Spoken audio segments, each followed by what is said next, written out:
오늘 설교의 성경 본문 말씀 제가 봉독하겠습니다. 신약 성경 누가복음 15장 21절부터 24절까지입니다. 거룩하신 하나님의 말씀입니다. 아들이 이르되 아버지, 내가 하늘과 아버지께 죄를 지었사오니 지금부터는 아버지의 아들이라 일컬음을 감당하지 못하겠나이다 하나, 아버지는 종들에게 이르되 제일 좋은 옷을 내어다가 입히고 손에 가락지를 끼우고 발에 신을 신기라.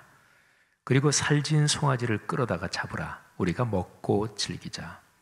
이 내 아들은 죽었다가 다시 살아났으며 내가 잃었다가 다시 얻었노라 하니 그들이 즐거워하더라. 아멘. 하나님의 독생자 예수 그리스도의 십자가 사건에서 우리가 받을 죄의 형벌이 예수님에게 내리고 우리는 용서와 구원을 받았습니다. 하나님께서 하신 일입니다.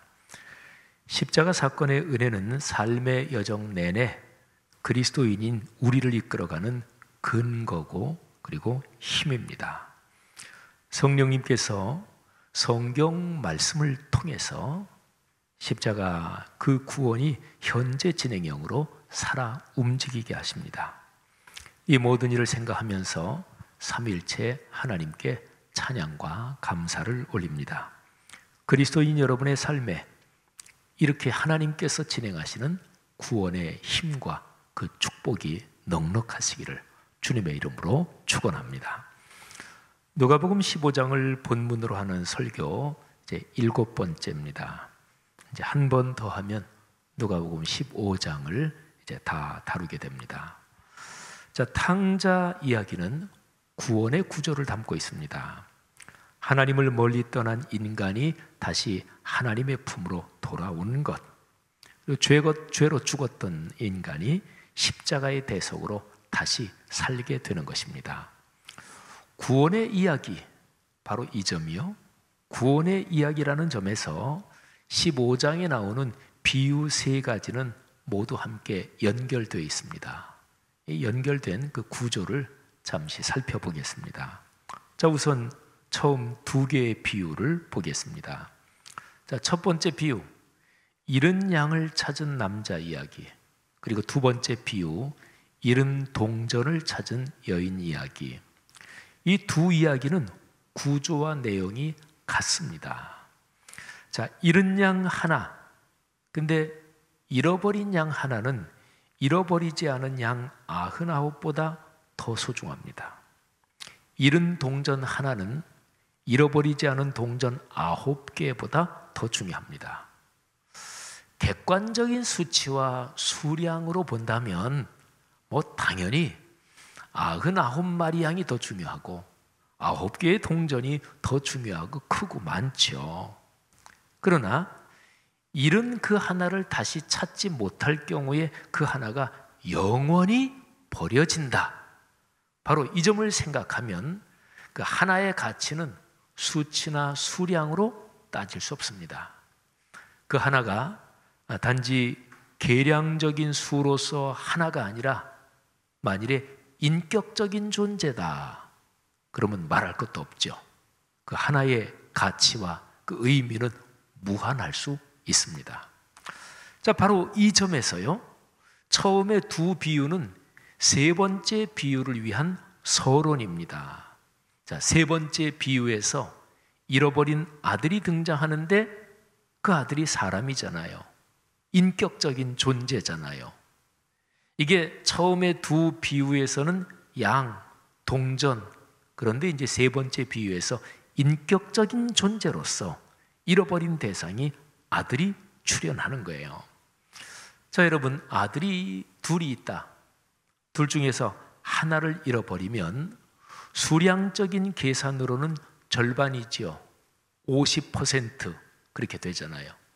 자, 그러면 실제로 아들 둘이 있는데 하나를 잃어버렸다. 그러면 50%를 잃어버린 것인가요? 아니죠. 두 아들 중 어느 아들이든 그 하나가 부모에게는 전부입니다. 100%입니다. 처음에 두 비유에서는 잃어버린 대상이 양과 동전입니다. 먼저 동전을 생각해 보십시오. 동전이야 무생물이니까 그 10개의 동전들이 소유하고 있는 사람하고 각각 그 나름대로 특별한 관계를 갖는 것은 아닙니다. 10개 중에서 어느 것이든지 그 한 개는 단지 10분의 1이지요. 이런 동전 하나를 부지런히 찾는다는 것은 그 10분의 1의 손실을 만회하려는 것입니다. 자, 그런데 양, 이거는 동전과는 조금 다르죠. 목자들에게는 양들이 많아도 그 하나하나의 특성 또는 하나하나의 이런저런 각별한 특징들을 목자가 다 알고 있다고 그러죠. 예를 들면 100마리 양 중에서 다른 양들보다 유달리 약하고 제대로 먹지 못하고 그런 양이 있습니다.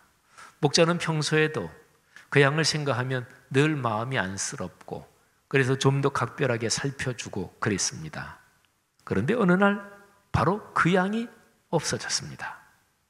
목자의 마음이 너무나 아픕니다. 아이고, 그 제대로 자기 앞치다거리도 못하는 그 녀석이 어디에서 지금 어떤 어려움을 당하고 있을까? 목자가 너무 마음이 아파요. 목자는 그 양을 찾으러 산과 들을 헤맵니다. 자, 이 경우에 그 양 한 마리잖아요. 근데 그거는 100분의 1이 아닙니다. 목자와 그 양은 수량으로 따질 수 없는 각별한 관계에 있는 것이지요. 자, 동전과 양 이렇습니다. 그런데 이제 세 번째 비유에서 예수님이 원래 말씀하시려는 의도가 명확하게 드러납니다. 이제는 잃어버린 하나가 명백하게 인격적인 관계로 설정이 됩니다. 아버지와 아들입니다. 동전하고 비교할 바가 아니죠. 양하고도 비교할 수 없습니다. 자, 부모 자녀의 관계에서 자녀가 부모를 사랑하는, 이렇게 위쪽으로 사랑하는 것을 우리 한국말로 치사랑이라 그럽니다. 그리고 부모가 자녀를 사랑하는 것을 내리사랑이라 그러죠. 그런데요, 내리사랑이 치사랑하고는 비교될 수 없을 정도로 훨씬 더 강합니다. 부모로서는요, 첫째든 둘째든 딸이든 아들이든 가출했든 집에 있든지 간에 어떤 경우든 그 아이 하나는 부모에게 전부입니다. 예수님의 비유에서 아버지는 못된 둘째 아들이 집을 나간 뒤로 하루도 빠짐없이 간절하게 아들이 돌아오기를 기다렸습니다. 어느 날 드디어 가출한 아들이 돌아왔습니다. 그런데 유산을 다 말아먹고 망했습니다. 집안 망신 다 시켰습니다. 거지꼴입니다. 거지도 그런 상거지가 없습니다. 체면을 중시하는 가정 또는 가문이라면 동네 창피해서 못 견딜 상황입니다. 그러나 이 아버지는 상관없습니다. 중요한 것은 아들이 돌아왔다, 이 점입니다. 잃었던 아들을 찾았다는 이 한 가지만 중요합니다. 아버지에게는 그 아들이 죽었다가 살아난 것이 되는 거지요. 아들이 돌아온 상황을 예수님의 이 탕자의 비유에서 그 아버지가 어떻게 생각하느냐, 어떻게 이해하고 있느냐, 이 점이 아주 중요합니다. 아버지의 대사, 이 얘기를요, 무슨 연극 대본으로 한번 본다면 아버지가 하는 말, 아버지의 대사가 있을 거 아니겠어요. 근데 아버지가 하는 말, 그 대사는 이 연극 시나리오를 쓴 작가가 쓴 거잖아요. 작가는 누군가요? 지금 이 누가복음 15장에서는 예수님이 이야기를 구성했으니까 예수님이 작가지요. 그러니까 아버지의 대사에는 이 작가이신 예수님의 의중이 담겨 있는 거예요. 말하자면 이야기 작가인 예수님은 이야기 속 등장인물의 입을 통해서 작가의 의도를 말하고 있는 것입니다. 자, 보십시다. 아버지는 아들이 돌아온 상황을 내 아들이 죽었다가 다시 살아났다, 이렇게 이해합니다. 아들과 아버지의 만나는 장면, 그 대사를 볼까요? 아버지가 달려가서 아들의 목을 안고 반갑게 맞이합니다. 아마도 아들은 무릎을 꿇으려 했을 것입니다. 그런데 아버지가 꽉 끌어안고, 그리고 아들이 무릎 꿇는 것을 아버지가 허락하지 않습니다. 아들이 아버지께 이렇게 말씀드립니다. 자, 아들의 대사지요. 그런데 아들의 대사에서 제가 지금 읽어드리는 두 번째 문장, 그러니까 아버지, 저를 그냥 종의 하나로, 품꾼의 하나로 그냥 그렇게 취급해 주십시오. 이 내용은 성경 본문에는 없습니다. 그런데 옛날 사본 중에서, 신약 성경 사본 중에서 어떤 사본에는 그 내용이 들어있어요. 그것까지 포함해서 제가 아들의 대사를 말씀드리겠습니다. 아버지, 제가 하늘과 아버지께 죄를 지었사오니 지금부터는 아버지의 아들이라 일컬음을 감당하지 못하겠나이다. 저를 품꾼의 하나로 보소서. 자, 그런데 아버지는요, 아들의 말에는 신경도 쓰지 않습니다. 그리고 종들에게 이렇게 지시합니다. 자, 이거는 성경에 나오는 그 대사 그대로인데 아버지의 대사가 4문장이에요. 그런데 마지막 문장이 핵심입니다. 자, 들어보십시오. 제일 좋은 옷을 내어다가 입히고 손에 가락지를 끼우고 발에 신을 신기라. 그리고 살진 송아지를 끌어다가 잡으라. 우리가 먹고 즐기자. 이 내 아들은 죽었다가 다시 살아났으며 내가 잃었다가 다시 얻었노라. 자, 여러분, 마지막 문장을 한번 볼까요? 이 내 아들은 죽었다가 다시 살아났으며 내가 잃었다가 다시 얻었노라. 이 문장에 3가지 내용이 들어있습니다. 자, 첫 번째, 돌아온 이 젊은이는 내 아들이다. 그러니까 아버지가 돌아온 아들, 그 상황을 어떻게 해석하는가, 그거예요. 첫 번째 해석이 이 젊은이 내 아들이다. 두 번째 해석, 이 내 아들은 죽었다가 다시 살아났다. 세 번째 해석, 내가 잃어버렸다가 다시 얻었다. 첫 번째 해석이 감동적입니다. 자신을 품꾼의 하나로 취급해달라는 아들의 말에 아버지는 절대로 동의하지 않습니다. 너는 내 아들이다. 내 자식이다. 망했든 어쨌든 상거지든 상관없다. 쟤 아무리 망했어도, 쟤 아무리 몰골이 사나워도, 쟤 아무리 못돼도 자식이 어디 가는 게 아니다. 너는 내 아들이다. 자, 이게 첫 번째 해석이에요. 그 다음에 세 번째 해석을 먼저 보면 잃었다가 다시 찾았다. 이게 세 번째 해석이죠. 근데 세 번째 해석은 이 15장에 나오는, 앞에 나오는 2가지 비유, 잃은 양을 다시 찾는 비유, 그리고 잃은 동전을 다시 찾는 비유, 그 해석과 똑같습니다. 잃었던 양을 찾았다, 기뻐한다. 잃었던 동전을 찾았다, 기뻐한다. 구조가 똑같아요. 잃어버렸다가 다시 얻었다, 다시 찾았다. 이거는 첫째, 둘째, 셋째 비유에서 다 동일하게 나옵니다. 그런데 아버지의 2번째 해석, 요거는 이 3번째 비유, 탕자 이야기에서 비로소 처음 등장합니다. 이 내 아들은 죽었다가 다시 살아났다. 누가복음 15장에 나오는 3개의 비유에서 전체 흐름을 합쳐가지고 결론이 이것입니다. 처음 2개 비유는 이 결론에 이르기 위한 서론이요 과정입니다. 여러분 생각해 보십시오. 죽은 사람을 살린다. 이것이 예수님이 말씀하시려는 요점입니다. 이야기 중에 등장하는 아버지 입을 통해서 명백하게 드러나는 예수님 메시지의 요점, 죽었다가 다시 살았다. 이 내 아들은 죽었다가 다시 살았다. 이 요점은 32절에서 다시 한번 반복됩니다. 아버지가 불만이 가득한 첫째 아들을 달래면서 하는 얘기예요. 들어보십시오.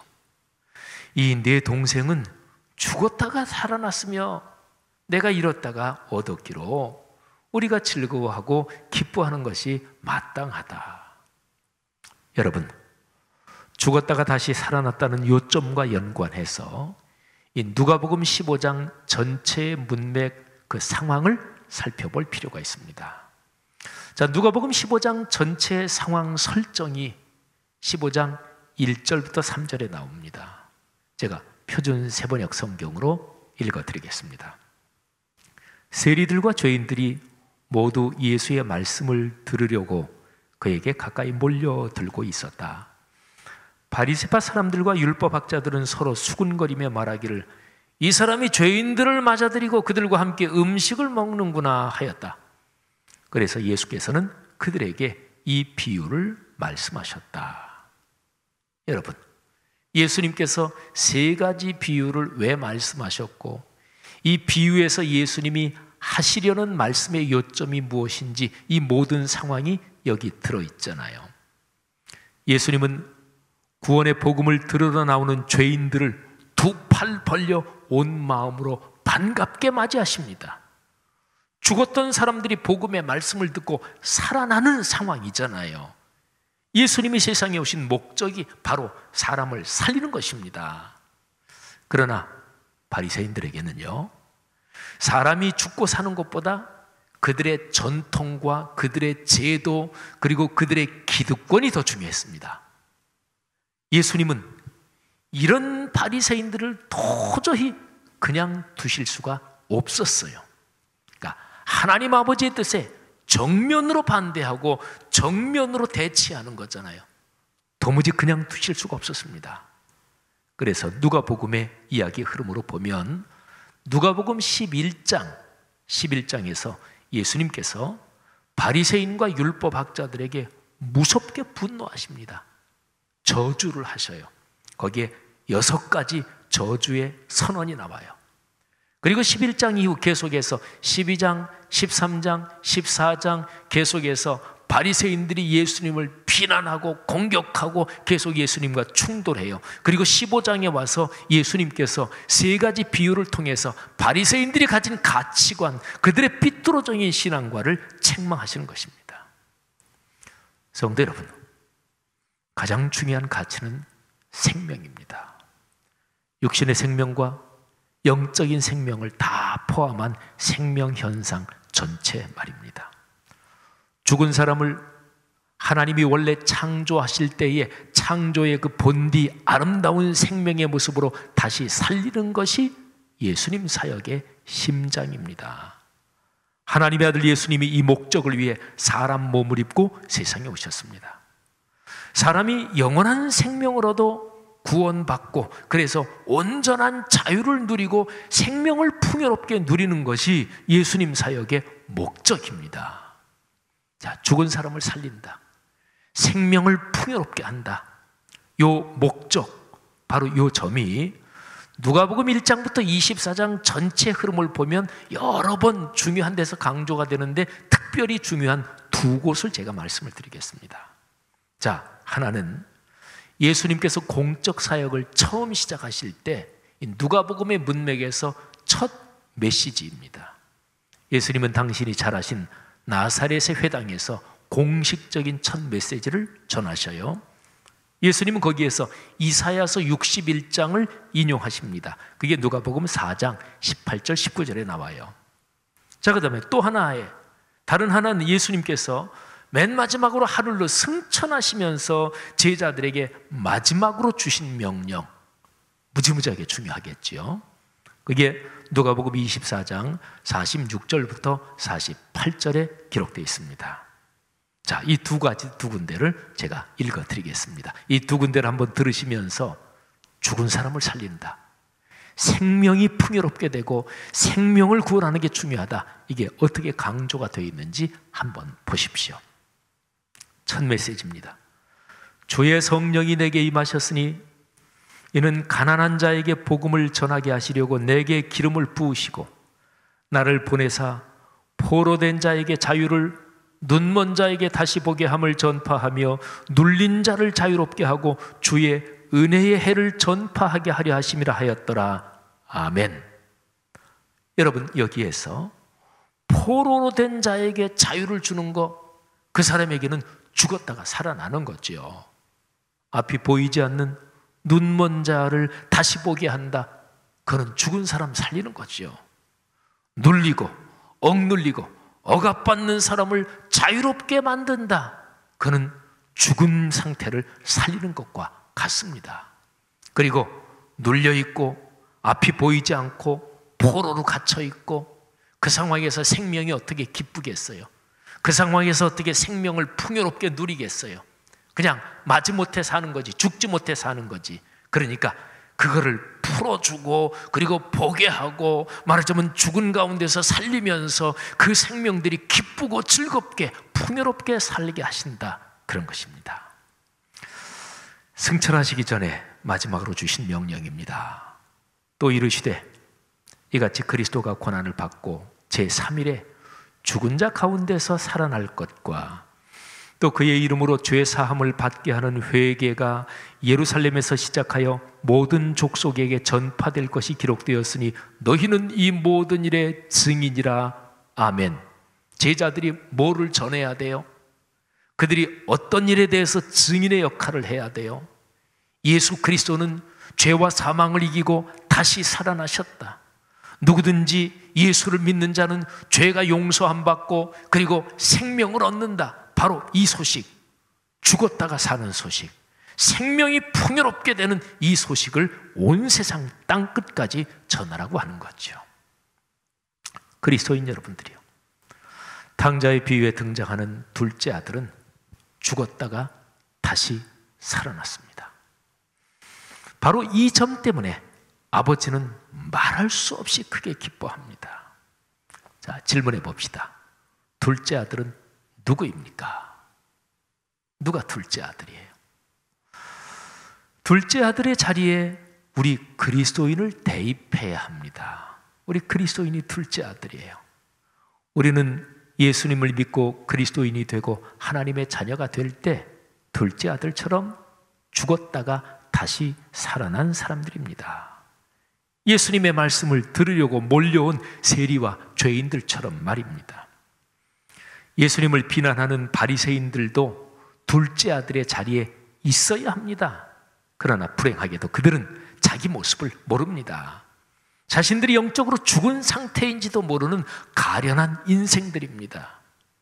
세리와 죄인들은 자신의 부족함을 깨달았으니까 행복한 사람들입니다.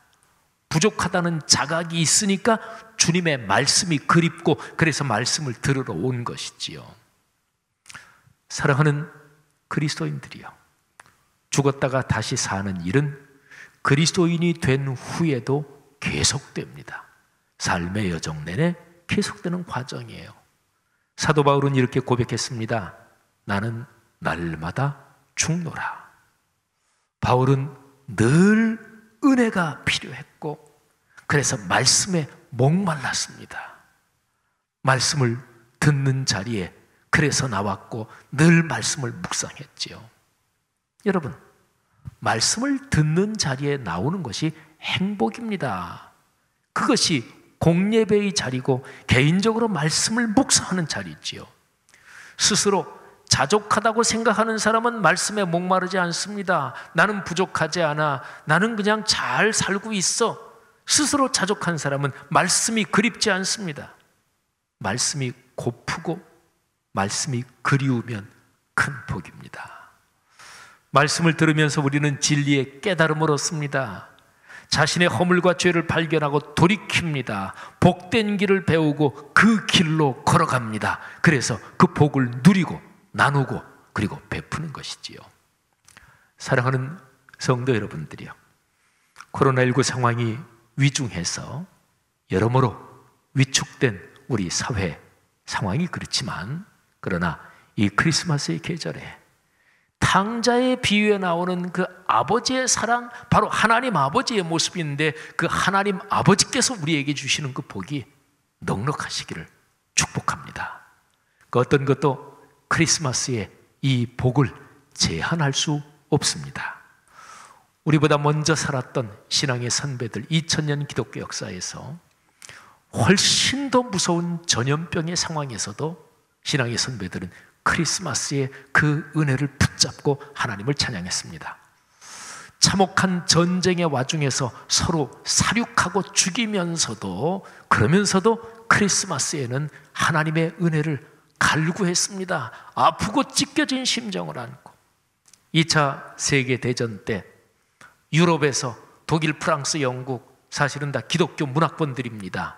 그런데 독일하고 연합군하고 총을 쏴가면서 싸워 죽이다가 크리스마스 때 우리 휴전하자, 크리스마스 아니냐? 그리고서 조금 전까지 총을 쏴 죽이고 쏘던 그 사람들이 같이 총 다 내려놓고 같이 나와서 손잡고 크리스마스 찬송을 불렀습니다. 사랑하신 여러분, 코로나19가 크리스마스의 그 은혜와 그 기쁨을 제한할 수 없습니다. 이 크리스마스의 계절에 하나님께서 주시는 생명을 살리는 이 은혜 굳게 붙잡고 그 복을 넉넉하게 누리시기를 주님의 이름으로 축복합니다.